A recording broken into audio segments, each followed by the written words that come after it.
Bismillah ar-Rahman ar-Rahim.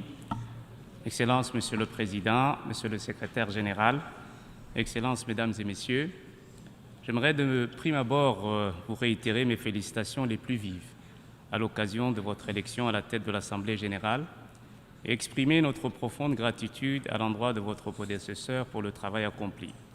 Nous nous réunissons à un moment où les conséquences des crises multiples, sécuritaires, économiques et climatiques, continuent de frapper nos pays. La pauvreté persiste et s'aggrave à certains endroits du monde, les désastres écologiques prolifèrent, entraînant dans leur sillage d'innombrables victimes. Nous réitérons nos condoléances au gouvernement et au peuple frère du Maroc et de la Libye et leur réaffirmant notre pleine solidarité. Les innovations technologiques sont porteuses d'espoir, mais engendrent légitimement des peurs quant aux usages destructeurs qui peuvent en être faits. Tous ces défis, si nous devons les relever ensemble, exigent plus de confiance, plus de coopération internationale et plus de solidarité. Le thème retenu pour cette 78e session, rétablir la confiance et raviver la solidarité mondiale, accélérer l'action sur l'agenda 2030 et ses objectifs de développement durable vers la paix, la prospérité, le progrès et la durabilité pour tous. S'il est noble, il faut reconnaître tacitement que la trajectoire que nous semblons avoir prise est en fait inverse.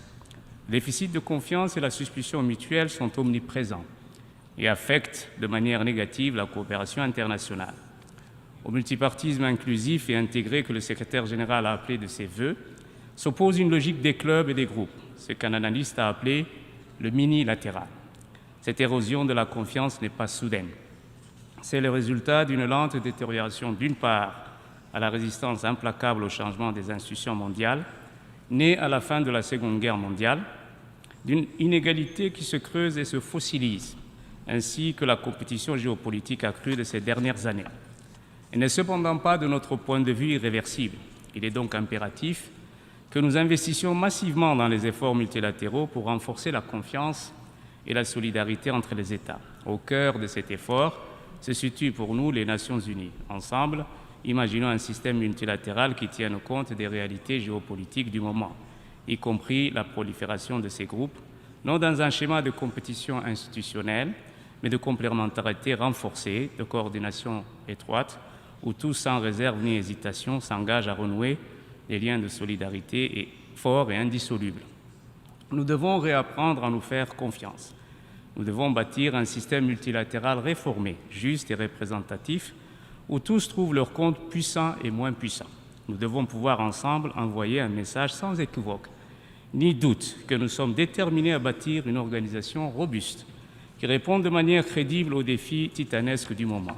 La réforme de l'architecture financière internationale, notamment du FMI et de la Banque mondiale, ne peut pas attendre. Nous devons renforcer la participation des pays en développement à la prise de décision économique internationale, à l'établissement de nouvelles normes afin que nous puissions nous adapter au changement de l'économie mondiale. Nous devons ensemble accélérer le Bretton Woods Moment auquel le secrétaire général faisait référence.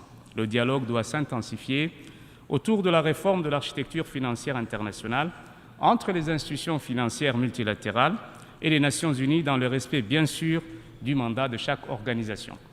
Monsieur le Président, Monsieur le Secrétaire général, en dépit de la détérioration économique mondiale et les difficultés énoncées ci haut, Djibouti a œuvré inlassablement à la réalisation des ODD et a enregistré des avancées notables dans la réduction de la malnutrition et de la sous-alimentation et a géré de manière efficace la pandémie du Covid-19.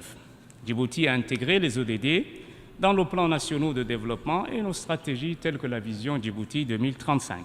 Ainsi, notre gouvernement a pris des mesures pour aligner ses politiques et ses programmes sur les cibles et les indicateurs des ODD.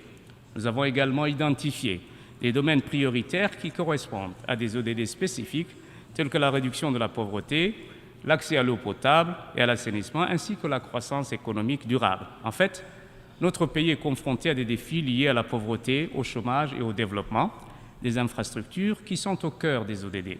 En outre, nous avons réussi à collaborer avec des organisations internationales, des donateurs et d'autres pays pour mobiliser des ressources et des expertises en vue de la mise en œuvre des ODD. Ce partenariat contribue à renforcer le soutien pour atteindre ces objectifs. Nous avons également travaillé à améliorer notre infrastructure de données pour mesurer et rendre compte des indicateurs des ZED. Notre pays est situé dans une région vulnérable au changement climatique. C'est pourquoi nous avons déployé d'importants efforts dans le domaine de l'action climatique en alignement de l'ODD 13, Action pour le climat. Ces efforts comprennent des projets d'énergie renouvelable et des mesures d'adaptation.